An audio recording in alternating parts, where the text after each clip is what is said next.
There was quite a big update. A new doctor report shows a change of opinion. They ultimately rescinded Stevenson's letter of release. I spoke with the Placer County District Attorney to learn the next steps.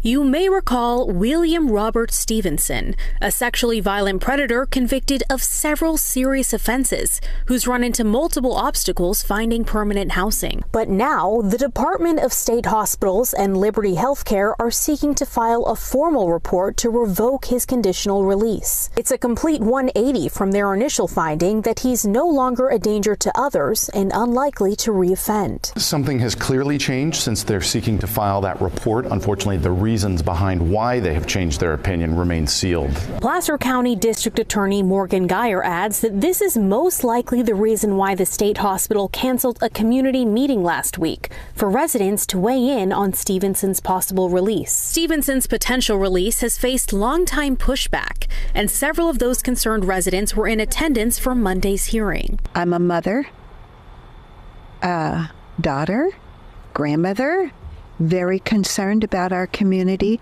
our safety, the safety of those that we know and love. No one should live in fear. It would be very dangerous for whoever is in his vicinity. I know people that have been molested.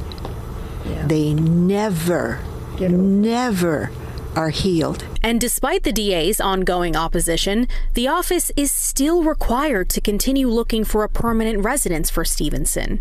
We asked DA Geyer if he believes the law allowing convicted sexual violent predators to be released has failed both the victims and general public. Yes, I think the sexually violent predator law allows the Department of State Hospitals and their contractor to operate in secrecy without allowing a lot of the stakeholders information that would be vital to pass on to our community members, to our victims. So there is a lot of room for improvement. We also asked the DA for an estimate of the amount of taxpayer dollars that have been spent on considering this repeat offender's release. It would not surprise me if it's into the hundreds of thousands of dollars of money spent so far in this process. The next hearing is scheduled for the morning of March 17th.